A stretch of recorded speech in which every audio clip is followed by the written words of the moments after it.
All right. And just like that, we are back, folks. Thank you for tuning into This Pink Cloud.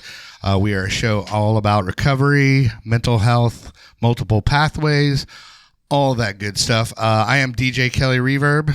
I am an RSPS, which stands for... I was late. Which stands for Air Horn Associate. No, it is a recovery support peer specialist is what I am. Also sitting in with me, I guess I call him my left-hand man. Yeah. Is Chad. Ladies and gentlemen, Chad Lamont. There we go. How are you, buddy? I'm just great. Well, no, and today. I love it. You are sans the hair. Yeah, I wasn't fooling anybody. I kept seeing the camera angles on this show, and I was just like, God, it is worse than I thought. So, are we blaming it on the sky cam that you decided to shave it all off? That's the sky cam, Right. dude. It was so thin before, Right. It almost looked like it was like fake. I was gonna get you like some hair in a can, dude. And it would have worked. Like, I really appreciate that. But you went it. You took the plunge, dude. It looks good. There's only one way to beat male pattern baldness, and you got to fight it at its own game. Yeah, and I won. And there you go. You showed. And you lived to tell about it. You showed I lived to tell about it. You Yeah. showed your follicles who's boss. Yes, I did. I like it. Well, thanks for coming out, dude. I appreciate it. And sitting in with us, very excited to have this young lady. She has actually a relationship to the one and only Chad Lamons here, yes, which we will get into later. But from gracetochange.org, ladies and gentlemen, Miss Shannon White. That won't get old, will it? It will Shannon? never get old. Right. I need somebody to follow me around with it. Well, thanks for coming out. I appreciate you coming out. You bet. I'm glad to be here. And you actually came from the McKinney area, right? Correct? Our office is in McKinney, yeah. Okay, cool. And my house, too. All right. Everything I do is in McKinney. Hey, Yeah. well, that works out, right? Yep. The commute factor. Makes a big difference, for sure. Well, so normally what we do is we have the person on kind of tell their backstory and then maybe how it led up to the organization. So I guess, start from when you were a wee child. Well, once upon a time. Right? My story is a little different than probably a lot of people's. It doesn't have the crazy raucous tosses and turns and jail stints. I've been sober 15 years. My sobriety date's August 25th of 2007. Okay, I'm writing this down. Right, I'm tattooing it on Right. my arm too. So it is funny to say it out loud a lot. So normal kid, had a great childhood, great upbringing, super great family.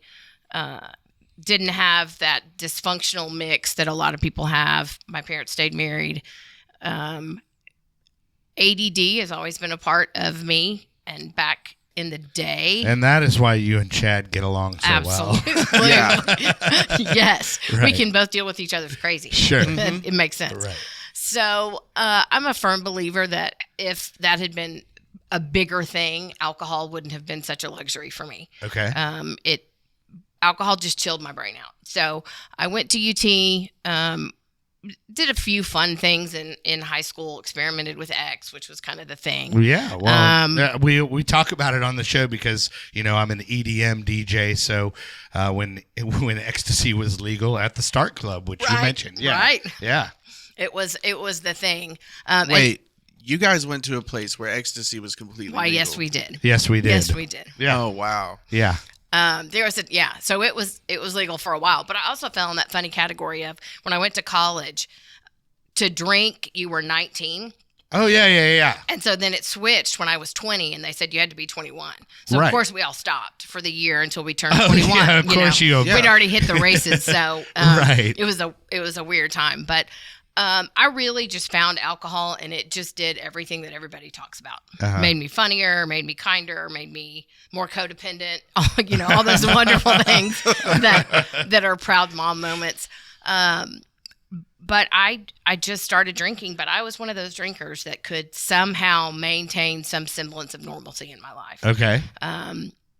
And taught school, and for teachers, you can go to happy hour at 3:30 and really justify the fact that you need to get snot slinging because the kids were hell and whatever else excuses. Sure. So you were teaching? I was teaching elementary school. Okay. And, it stayed in check. I don't think anybody didn't know I didn't drink. But, I went to school. I did my job. People always say, did you get drunk at school? No, that's never part of my story. I never whipped out vodka. Now, there was days that we had a whole lot more silent reading. Yeah. Hey kids, it's nap time, and the teacher's going to join you. Or oral reading, because back in the day, you could have kids like rub your shoulders and stuff. And I was like, find me a novel on the shelf and let me read. And here's War and Peace, kids. Right. Knock yourself out. So, and I didn't have legal issues, which unfortunately I think fueled. I didn't stop till I was 40. So you had no consequence. I really didn't have any. And well, that's that's a bold statement. Right. I had lots of them. People didn't like me. My parents were worried sick. I had those kind of emotional consequences, but no real consequence like jail or inside of a jail like cell. I think would have done me in. Right. But I actually had a car wreck. A guy rear-ended a guy going home, and he knew I was drunk, and just said, "Get home." Later on, I found out his son had committed suicide. Or no, yeah, he had committed suicide. But he let me go. And as the world would have it, I rode up the elevator going to work the next day with the same man. Oh, wow. So I had to continue to work for him forever. So I had a lot of... So was he your boss? Or? He was a higher up, for sure. Yeah, so, but not a direct report. No. Okay. And we just kind of... Hey. Yeah.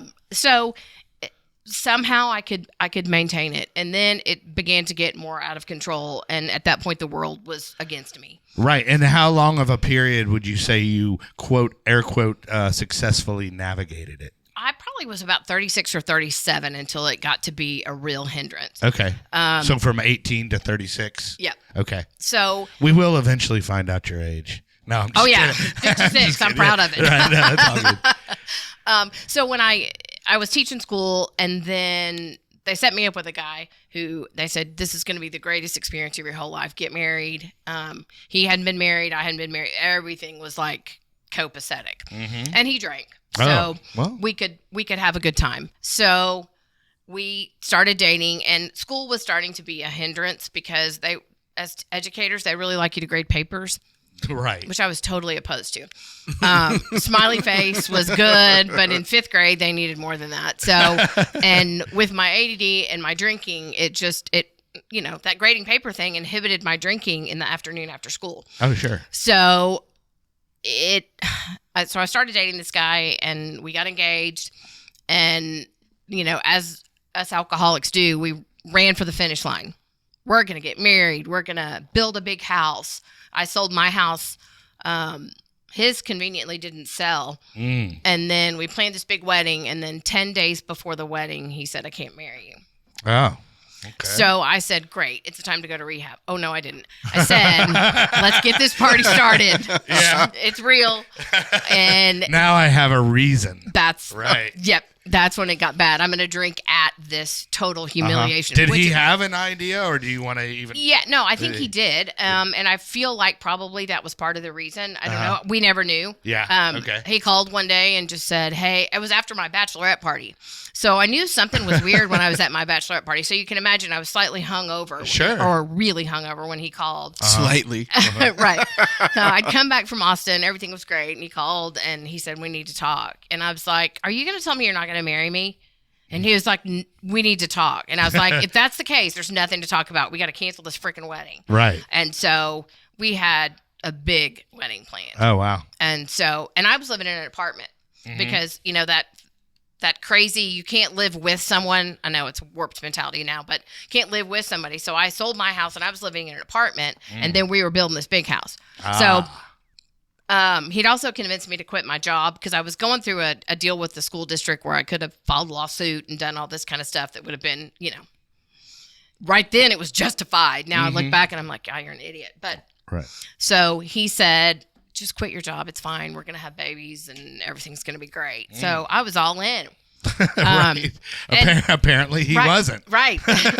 he didn't feel the same. It's fine. Everything's fine. Just do nothing that you were doing Right. and rely on me solely for everything. Yeah, right. Make me dependent. Yeah. I would do the same shit. If somebody told me that, I'd jump right in. Yeah, well, and I always wanted to be the soccer mom. That was my thing. I played soccer growing up, and I was going to have kids, and I taught kindergarten and second grade, and I love kids, and so my drinking kept me from doing that. You can't date people for very long because they figure out what's going on at your house. Mm-hmm. There's so much alcohol, and why do you? What was the drink of choice? Miller Lite. Miller Lite. I like it. You should try to get them as a sponsor. MGD or just Miller Lite? Miller Latte. Miller Lite. Miller Lite. Not buy the case. You were not the MGD, the champagne of beers. No, I was not.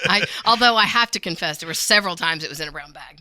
Oh, nice. Nice. Okay. And I always applaud the people that got drunk and could maintain being drunk just on beer alone, because I switched to vodka just for the pure volume factor. In the end, that's exactly where I went. Yeah. Okay, good. Yeah. I'm making sure. Oh, yeah. I'm making sure. We can relate. I'm making sure you navigated this properly. Right. Yeah. Oh, yeah. And, we did the whole dance of, I'm dressed up like a school teacher. I promise you I never wore the sweaters or the apples. But you can't go to the same liquor store every day after school, because when you buy a case in one, you got to navigate to the next one. You had to rotate. Which you was had to hard. rotate. No, you didn't want the person at the store to think you were an alcoholic. And which is only alcoholics that ever think that way. Makes perfect sense. Yeah. That shit is so funny. He says that all the time. You have to. You have to pay attention. God, those were the days. So then it got really bad. So at one point back in a little bit into my story, there was a time when I tried to commit suicide. Okay. That late stage alcoholism, it's terrible. I couldn't tell you. My parents could tell you the exact date, but police showed up at my house. I had been drinking, said I was suicidal, reached out for something, one of those mistakes you make in your life and you want to make amends right then. And then you think, okay, I'm just going to die because I can't make amends. Your heart feels so hurt. Mm-hmm. So police showed up. Parents showed up. They said, you can go either in the police car or your dad can take you. So at the time, great story. My dad had a 2-seater convertible at the time. So mom had come with him. And so my dad says deep yogurt and has never tasted alcohol in his entire life. Mm-hmm. So the police are like, yeah, can you take your kid to the hospital because she's just overdosed on Zoloft. It wasn't really even a good, wasn't even a good overdose. It wouldn't even work. Sure. So that's a horrific experience. Your family files in, they sit with you. It comes out of every orifice. They said at the time, you should go to inpatient rehab. I was like, okay. Right. And back to work I went. Yeah, right. Back to work I went. So, didn't stop it. And you just went what, 20, 24, 48 hours for detox, and then back. They didn't even keep you back in the day. Left to your own devices. Yep. Right. As soon as the charcoal had taken its last bit of effect. Yeah, right. I was out. And it was one of those things nobody knew what to do. Nobody knows how to talk about it. Nobody knows what to say. Mm-hmm. And so literally just went back to work, and everybody was like, okay, well, that was my thing. Once I'm humiliated by something, then I think it's going to stop the alcoholism. So that should have stopped it for me. No. Right. So off to the races again. And then after the faux wedding, we have coined it. Okay. It got bad. So sure. I couldn't go back to Plano. I had conveniently. I shouldn't have said. Well, whatever. It's okay. Yeah. I couldn't go back to Plano ISD. I'd find a thing that said I would never work for them again. Uh-huh. That was the deal for me, not suing and then letting me off and out of the contract. So then I'm like, well, I can't go back to teaching because every school district's going to call Plano, and would you hire her back? Well, no. So let's think about it and no. And yeah, it's a quick no. Right. Hard and fast. So I didn't know what to do at that point. So I stumbled around, got a job at Sylvan Learning Center. Okay. A friend helped me do that. And quickly that went bad. Sylvan Learning, is that like where they do kind of one-on-one teaching with where your parents pay a lot of money to have that was my job. Gotcha. I was the one, and so I had the school district background, and I loved kids. Sure. And so they got me in there, and but you were having people take out like college loans, $10,000, $20,000, $30,000 to pay for their kids to go to school. Oh, yeah. So I could do it, and in the beginning I was like, this is good stuff. They need it. This is going to make their kids better. Then since I was the boss, I could drink at work. Let's be fair. Right. And so it just didn't end well. So then navigated, just kind of danced around and did some real estate for a little bit. You could sit in open houses with your vodka Sonic. Everybody always, it's funny how real estate is a safety valve for so many people. Yeah. Yeah. And real estate is tough as shit. Oh yeah. I sold one house. Yeah. You have to actively work. Right. That was the hard part. Your network. It's super weird. Alcoholics. Well, this alcoholic could never have a job where I was monitored. Like I was just not going to do it. Well, I had a sales job from home. So yes. And it was automotive related. Oh, yeah, it was okay. I'm awake. Time to drink. Yep. Yeah. People always say, where were you 9/11? Well, I was sitting at a tiny little desk in my office in my house getting drunk. Right. Pretending to work and sell substitute systems or whatever I was doing at the time. So by the end, it got bad. So vodka was pretty much all day. Towards the end, I lived by myself, so there was nobody ever really to referee how much. Well, and that's what I was lucky to have my wife, but it was the bottle shuffle. Yeah. Because I would have to go, and I'm a mindful alcoholic, so I had to recycle the bottles. So. Oh my God, your recycling bin sounded like mine when they come get it. Oh yeah. No. I had to go to the neighbors' houses and put it in their recycle bins because I didn't want to get busted. She would put something in the recycle bin and go, there's 30 bottles in here, Kelly. What's happening? Yeah, right. One of my prouder moments, I had decided I wasn't going to drink again for the 40,000th time. So I had a 6-pack of Miller Lite. No, I'm sure it was a 12-pack. I didn't want 6 packs. And I put it in the recycling bin. Before you ingested? Right. I got it out of the refrigerator. I put it in the recycling bin.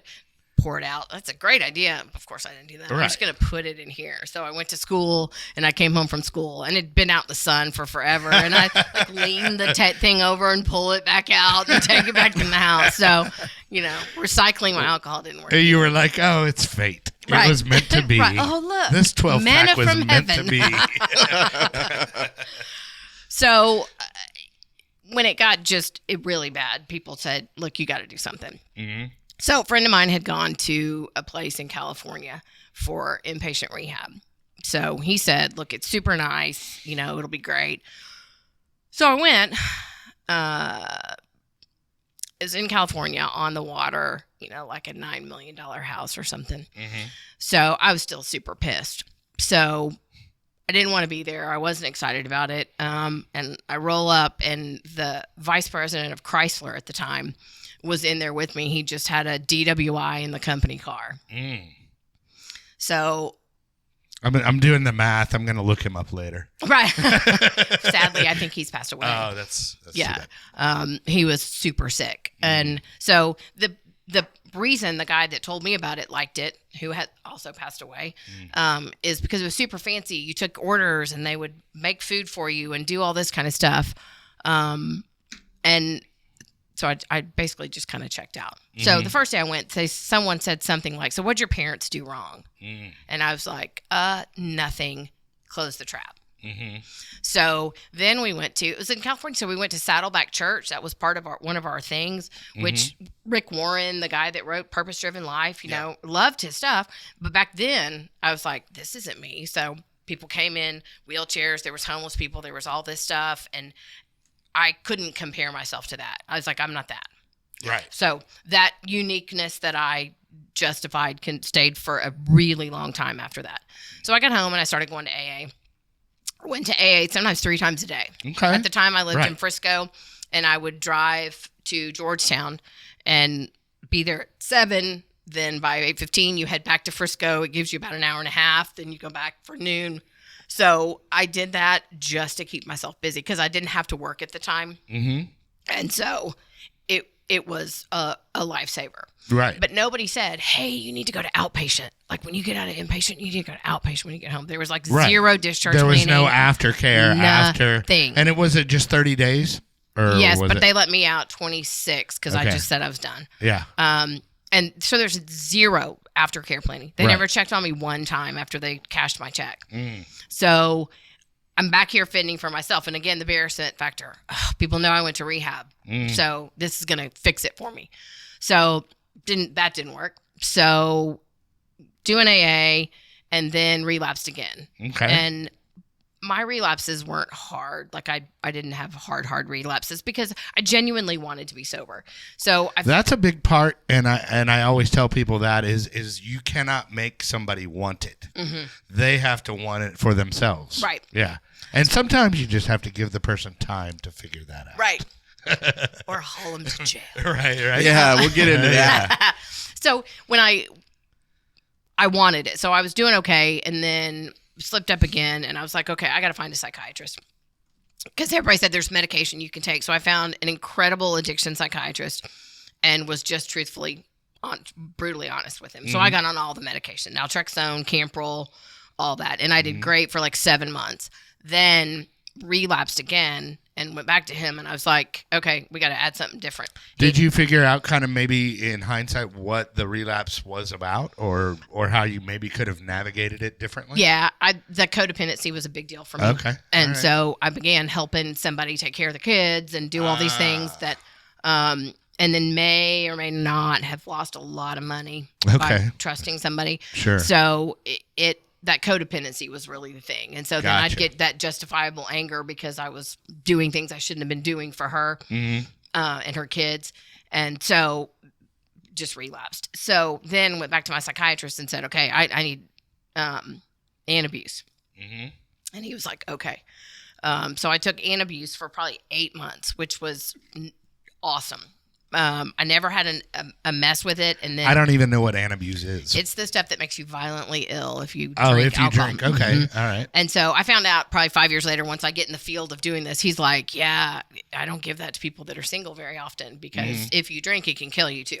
I've tried that stuff. I think it was called tequila. Right. Right. Yeah. So. And then from that point on, after about 7 months, I kind of got off the Antabuse and then was going to AA, doing some stuff. And I was like, I want to go back to school to be a counselor. Okay. So I went back to school in Fort Worth to be a licensed chemical dependency counselor. Okay. So went back, absolutely fell in love with the lady that was teaching classes. She was in recovery and I were just kindred spirits. Mm-hmm. And so did it really quick, then got a job out of school at a rehab and loved it. My thing was I'd really like to help a bunch of women who don't have legal issues, who are just alcoholics. Mm-hmm. And in the job that I went to, there was like 2. Mm-hmm. So everybody else had gone to prison, had, probation, whatever. And so slowly but surely I fell in love with that world. Yeah. It happens. Those are my kindred spirits. Right. So a little bit through in the process of stuff, there was a time when it was a rich people, poor people debate about treatment. So my heart was for the people that couldn't afford treatment. My heart was for the people that didn't have insurance, didn't do that, and that's where I wanted to be. So about 4 years in, I called my parents and I said, look, here's the thing. I've got my license now. I want to start my own treatment center. And they were like, awesome. What do you need? So they backed me. I need a 12-pack of Miller Lite. Right. Right. Yeah.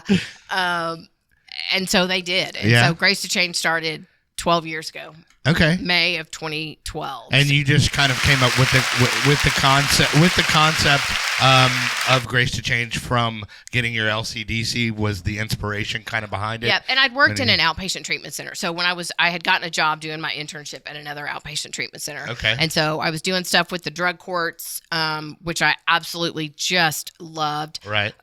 Working with people with their probation, doing that kind of stuff. And so fell in love. So started Grace to Change, then actually took more steps. One of the judges, there's a program called Moral Recognition Therapy.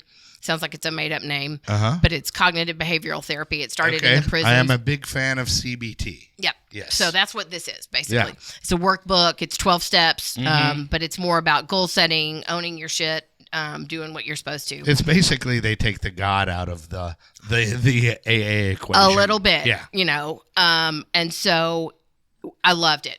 So she said, why don't you teach it? They were looking for somebody to teach it in the jail, and I was like, I didn't go to jail with my addiction. Why would I start now? Right. Well, I fell in love in the jail. They were a captive audience. Literally. I mean, literally. They couldn't go anywhere. Right. But, people always made fun of me. They were like, everybody says they find God in jail. And I was like, they may. The problem is there's nobody to help them when they get out. Right. And so with Grace to Change, I could, if I needed to, scholarship them. I mean, we were a for-profit in the beginning, and a very unsuccessful one. Money Magazine's never calling me. Right. Never going to. You're not on Forbes. Nope. Right. No. So, but I could give them treatment. I could do what they needed. And I loved it. I just fell in love with it. And so then the county decided that they were going to change from North Star to Life Path. And anybody that wanted to take that county funding had to be a nonprofit. Gotcha. So anybody that had done it before with North Star didn't want to do it again. Right. Because it pays for shit. Right. Sure. So we were the only one with Life Path. There was one other treatment center in Collin County that did it. And that's it. Okay. So we became a nonprofit, had to navigate a board, all that kind of good stuff, and really say, I'm giving up my dream to higher powers. Sure. This is a board. This is everybody else. Right. I don't get to make the decisions. I got to run it by people. What the hell? Right. Yeah. I'm not the boss. Right. It's so bad. No, I get it. But it's just been great. Right. Well, hey, speaking of that, we are a nonprofit as well, but we have to pay the bills somehow, and and we do have these two lovely sponsors that help us out with that. First off, we have Lone Star Injury Attorney or attorneys. If you go to thispinklawyer.com, it will route you to Lone Star Injury Attorneys. Ask for Max the Axe. He is a personal injury attorney and an all-around good guy. And what would you say as a testimonial to Max? Max is really cool. He with some stuff I have going on, he's working on it right now. And it's not even in his field, but what he's doing is he's studying up on it, and he's finding me other people that can get involved. And I haven't paid him a dime or anything. Yeah, and so he's awesome. Yeah, he's a good dude. He good. Supports the show, and actually cares. Yeah, which is rare for a lawyer. And he gets results. Right. Right. And he gets results. There we go. And then also we have neuroglow.com, which is NEUROGLOW, neuroglow.com. They are ketamine infusion therapy. Chad always knows the ketamine part. But they are actually ketamine infusion therapy, which they found to help people with bipolar disorder, suicidal ideology, all kinds of stuff. And they actually, in some cases, have seen that it helps with people that might be treatment resistant in normal ways. And PTSD. Yeah, PTSD as well. And they are actually in Flower Mound and McKinney.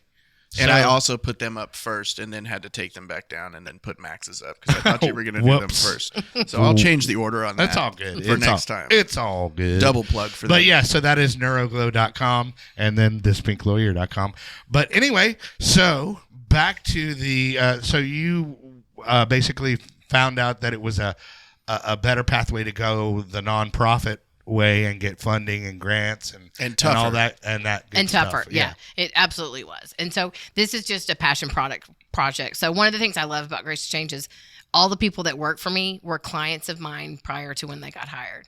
So I helped them all get sober. They got themselves sober. I got to watch. Right. But then they went back to school, got their licenses, and now they all work with us. So we have heroin, we have meth, we have alcohol, we have everything. Right. Xanax, meth, marijuana, and And then our admin. I know exactly who everyone is. Too. Isn't that funny? Right. That's how we label them on our website.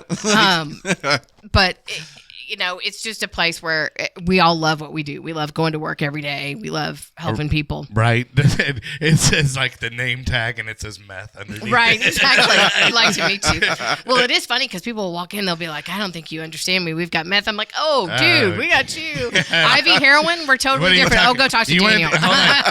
You want to talk shadow people over here? Right, exactly. Right? That's funny. So, but okay, so there's kind of a unique tie-in here as well. There is. Our very own Chadwick. Pretty unique. We're sitting on opposite sides of the table for a reason. Right. Yeah. And Chad is handcuffed as well. Right. Yeah. It wouldn't be the first time she's seen me that way. He's got leg irons You're on welcome. right now. Yeah, but so I mean, obviously, I love this. The fact that what you're doing, so I applaud that. Thank you. But that it ties into our own Chad here, and he credits you or your organization with a huge part of his success, as far as recovery goes. Wouldn't you, Chad? I would 100%. And as far as like just what they do, and like the IOP and everything else that they do. Like I've never seen, I went the other night and I've already graduated and all that stuff, right? And I see a bunch of stupid shit, and then sometimes something cool comes out. Right. You know what I mean? That's just me, right? So while we were sitting there and these three people graduated, and I've never seen, I've been to IOPs before, right? Like several different ones. I'm not naming names, but they all fucking sucked. Sorry. I'm trying to watch my language. That came out. But at this one, like these people were so happy and we're like, I can't wait to come back and see you guys and blah, blah, blah. Every time I'm up here, we just have the best time and we laugh. And it's like they actually gave a shit. It's like they actually give a shit. Right, and the way you guys run your establishment is just so establishment. I'm talking like a whorehouse.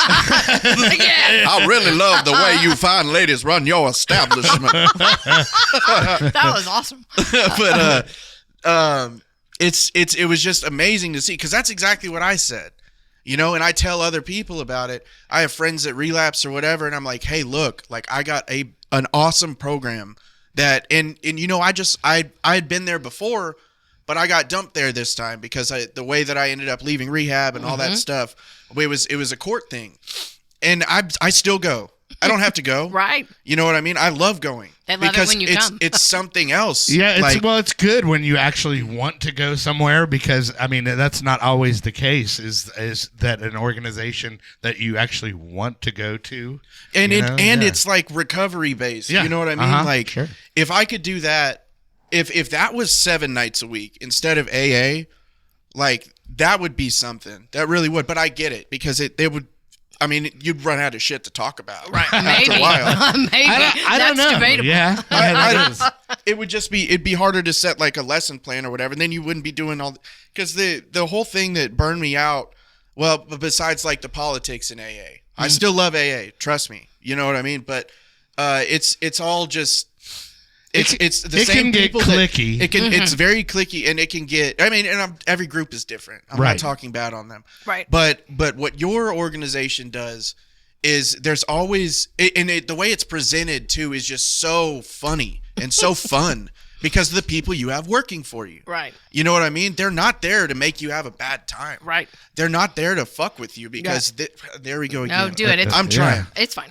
Here, let me go ahead and start with kind of how it happened, because I mean at some point there is an arrest involved, and it wasn't your idea to be arrested, right? No, for sure. It wasn't your idea. For sure, not my idea. So why don't we, I mean, and obviously you have Chad's okay with talking about it openly, so feel free from your perspective, let us know how it went down. So before we say anything, we broke the mold after we did this with Chad. I will say this. Actually, I would probably do it again, so I'm not going to say that. That's so sweet that you just said I broke the mold. I broke the mold after you. So Chad's mom and dad had been reaching out to me because his heroin use was off the charts. Shout out to Sheila. Shout out to Sheila. Shout out for Sheila sure. and Jeff. I was actually in contact with Sheila as well while he was away on vacation. Yep. Yeah. So they called and they were just fit to be tied. Didn't know what to do. So, I know just enough to be deadly. Right. So he had an outstanding warrant for, It was a misdemeanor theft. Yeah, it was a misdemeanor theft. Nothing even cool. Yeah, right. Home Depot shoplifting Yeah. that I didn't even get caught for at the scene. Allegedly. Right. Yeah, Alleged Home Depot shoplifting. No, all that shit's taken care of. It happened for sure. So we came up with a plan, and they basically said we're going to go get a mental health warrant because they could, and so they got a mental health warrant. And then what we didn't know, or they didn't know, maybe I didn't know either, is they don't hunt you down with a mental health warrant. They're not going to, Right. You're not prioritized.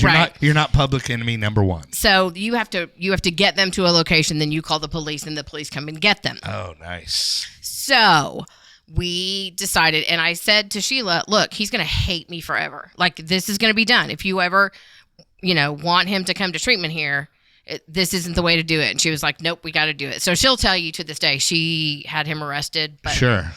So we got him to the office. He came in. She's like, she said she did it, but it was me. Right. I mean, was the asshole. Your perception was it was Right. me, and that was really all that mattered. Yeah. So we got him there, and I'll never forget the police come in, and so Sheila and them are waiting out in front. The police come back to the back, and Chad just has this look like. And his hands are probably bleeding profusely, and because I always say this, he had elephantitis of the hands. Yep. I mean, basically, his bandages were already being bled through, right, and probably in that shape at your office. And he was trying to tell me that he looked good. He put on some weight. I had to put on some weight. Look at these sweatbands. But I loved his story about losing weight. How he was. I'm 140 pounds. I'm looking in the mirror, and I'm just like, I could lose that. I'm right. looking good. But he was so proud of it, and everybody was like, "Oh, you look great!" Like The Walking Dead. Yeah, right. So the police come, and in my naivete, I didn't think he would have needles. Well, he had needles, and I don't know. Did you have heroin on you? No. No, I had already done that. Right. Yeah, that was already Come on. Right. Why do you think I was like, yeah, sure, I'll go talk about going to treatment. I can't get any dope today anyway. Right. Oh, there you go. Yeah. So the police officer's livid pissed with me because he's like, why didn't you tell me there was needles? I was like, I didn't think he'd bring him here. I didn't know. So they arrested him. Sheila and them cried forever and ever. And then we were like, okay, they'll keep him for a little bit because he's got this charge. We're not going to bail him out. We'll get him dry, and then we can send him to treatment. Right. Well, he was so sick with elephantitis and every other gangrenous thing that was coming out of his body. He was doing the best he could to kill himself. Collin County said, King's X, we can't do this. So they put him out. So our grand plan had an active heroin user, super pissed off at his parents, super pissed off at me, and then I think he was off to the races. Yeah. So lost contact. Sheila kept checking in with his little episodes, events, and then finally, he got arrested. Right. And was in Dallas County. So I tried really hard to help him get out. He had kind of a rough go in Dallas County. So I went with Sheila, met with Dallas Morning News, tried to do some stuff. Right. And Chad is also, just in case nobody knows, he is an amputee as well. So yeah. So that's also a little fun piece to the Thanks, puzzle. bro. Yeah. I really appreciate that, dude. Thanks for narking on me, dude. You're lucky it's between the hours of 8 a.m. and 8 p.m., or else I wouldn't have let you say that. No legless jokes. No leg. I was setting you up legless. for leg. Thank you so much, Shannon. It would have been just a leg joke. Would have been just fine. Legless jokes. I sound like a character from Lord of the Rings. I am legless. It was Legolas was his actual name. So it makes sense. He's back in there. We're doing okay. And then he starts getting out. He starts calling me from the jail, like, help me. And I'm she was like, he wants to call you. And I'm like, what's he going to say? Like, Was this before or after the guy shit the bed in the cell? I don't know. I heard that story. This would have been before because I was still probably in the infirmary when I called you. Yeah. Okay. Or no. I was in. Were you in the? This is way after. You that. were in the infirmary. Were you trying to mainline your heroin from? No, that that one was in the hospital that got me arrested. Oh, okay, Right. gotcha. So- just trying to put it all together. Yeah. Right. You needed an org chart. Right. Exactly. I need a flow chart. Yeah. So I called her because everything was just nuts. I was just stuck in there, you know, and my case was, I mean, it doesn't matter if it was improperly handled or not at this point. And I was super upset about it. I wanted to file a lawsuit and blah, blah, blah, and all this stuff. And there was repercussions that happened on the judicial side of things for the people that were involved. But I also I can look at it now because of what happened. And at some point in there, I literally just I gave up control because that's what I was seeking the whole time. I was trying to control every little thing. If I just did this at this time, that I could go and do this, and then I could go and do this afterward. And then if this person just did this, and then I would manipulate this person into doing that. And then I would every time I got what I thought I wanted, I never wanted it in the first place. It was nowhere Thrill near of what the I chase. thought it was. Yeah. It was absolutely the thrill of the chase. So and you know, I'm like, oh yeah, I'm gonna get out. I'm gonna get all this money because the way they fucked me and blah blah blah. And Do like you now, know who I am? yeah, and like now it's like I want to go up and shake her hand, my judge, Yeah. because like whether and it doesn't matter. The intentions behind it don't matter because the outcome is what matters. And now I'm here, and like I tell people, because you know people in IOP, they're like, I can't believe Shannon got you arrested, blah blah blah, and it's like I can because that was the nicest thing anybody's probably ever done for me. You know what I mean? And that's like. Here it goes. That it's that hateful to grateful switch. Yeah. That just somewhere along the line got flipped. Yep. And now it's crazy that some people enjoy life their entire life. Like, fuck, Right. that would have been nice. Wouldn't it? But instead, like, it just makes it that much more enjoyable that I never got to until now. Yeah. You know, and there was brief moments of happiness and throughout addiction and all that shit. But it's like my life is so much more incredible and worth being excited about. Every stupid little thing I say, or every stupid little moment that happens, or every shitty thing that happens to me, it all brought me to this unique perspective that I have now that God, I wish I could snap my fingers and show other people how to think like that, because fuck, if that would have been done for me. But the coolest thing that ever happened is I found myself, and now I fucking appreciate that. And it was through all that crazy shit, you know. It was through, and I didn't realize like how grateful I was for you and everything until we sat down and talked that first day when I got out of treatment or whatever. And I was just like, holy shit. Like, I'm sitting here having this conversation with somebody that like I truly love. You know what I Back mean? at ya. And it's absolutely insane to me that I can feel that way. And there's not a bit of disdain towards it. Because for the longest time, Shannon's a fucking bitch. And Oh, blah, yeah. blah, blah. I can You only know what I imagine mean? with people in Dallas County. Yeah, The lady that in works- Collin County though, like that's where it was, because everybody's like, "Oh yeah, I know Shannon from Grace to Change." And I was like, "Well, yeah, she just fucking had me arrested." Right. So, you know, Bonnie has the same story. Yeah, One of the ladies that works for me was in drug court with me, and she swears it was me that put her in jail. And so she told everybody in there, Shannon's a bitch, don't ever go to Grace to Change, blah, blah, blah, blah, blah. Right. And then like 4 years later, she's like, hey, can I have a job? yeah, You sure can. Come on. Right? and that's part of it, because it's like if I could stop somebody or just suggest things to somebody that I've figured out, that I had to take I had to take a goddamn drill bit through the skull to figure out. Right. And I might still be oozing a little bit from it. Right. You know, if I can help somebody before they ever have to take that screw in the head, you know what I'm saying? When they still got like every bit of the misery and the just the wanting to die and all that I shit. think That's the the whole sad point. the sad thing is Shannon and I both saw that in you That's exactly what I while was you gonna were say. actively using. That's So, exactly what I was going to say. And that's what parents have. Yeah. So, you know, whoever comes, you see this kid, this person that you know and love, and they're a shell of themselves, whatever the disease. I mean, this happens all the time. Sure. Whatever it is. And so we've got these family members who are like, whatever we can do, we know this person is in there, and we've lost faith in ourselves. My parents did the same thing. They knew what I was capable of, but I'd given up. Right. Yeah. And so, and I think that's the hard part. So when you had given up on yourself, basically, or kind of settled, we could still see the great.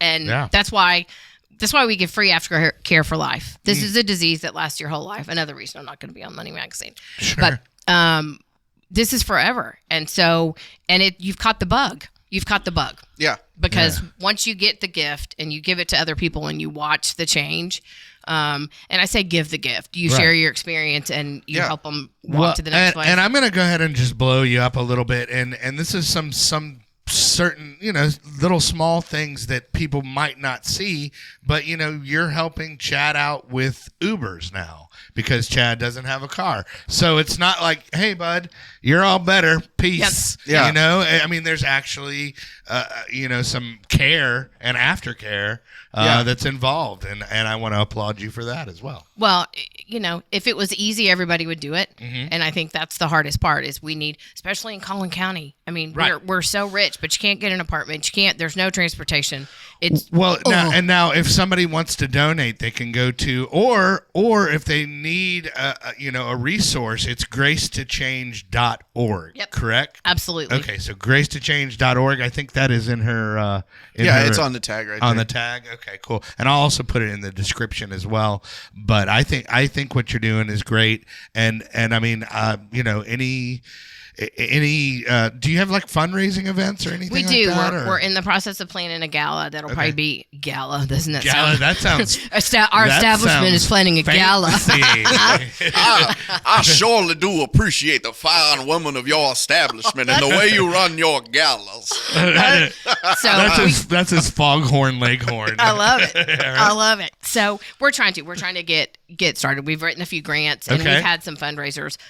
So we're really trying to gear up and do a really big one. Okay. And then do you have like, not to put you on the spot, but do you have like a vision for what you see Grace to Change, you know, I mean, as far as growth? I do. Okay. Thank you for asking that question. No It makes problem. me say it out loud. Okay. I really think we probably need to be in our own building. Right now we rent a space and we've been in the same space forever. Okay. So that's important.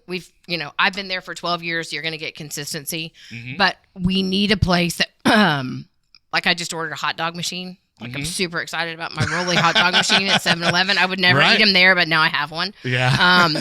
So because we like to feed them. Most people come straight from work. The finer things in life. Right. The winners. So we really need our own kind of facility, you know, and I want it to be in McKinney. McKinney has just embraced us, and we're right by the courthouse. We're right by the jail. We're right by Collin College, right by the homeless shelter in Samaritan Inn. So we're in a really good location, but we just started back our adolescent program, and I think we had 6. I taught them last night, and that's an experience. Well, yeah, like just for people that don't know that, you know, I mean, obviously we want them to visit the website and they can get a better idea, but just give them kind of an overall, like maybe what y'all offer. So we're intensive outpatient treatment. So IOPs 3 times a week, from 6 to 9, Monday, Tuesday, Thursday, and then you get an individual counseling session with that. And then we do step down to supportive outpatient, which is 2 times a week for 6 weeks, with 3 individual sessions. And then we do individual counseling. Right now we're doing free fentanyl drug testing. Okay. Yeah. Well, because, I mean, technically, isn't the fentanyl testing illegal, or have they? Yes, it's so frustrating. So the one where you can take a dipstick and scratch your pill and dip see it in if water, it's fentanyl, that's illegal in Texas. Right. Well, and I think they're working on that. They are. But yeah, they are. I think because we talked to Drew last week, and he was talking about how they're actually looking to decriminalize that. That would be a game changer. Sure. Sadly, most of the people know they're taking fentanyl. Right. Yeah. We found it in Xanax, weed, cocaine, meth. Yeah. So we're testing people, and we're batting about 1,000. Yeah.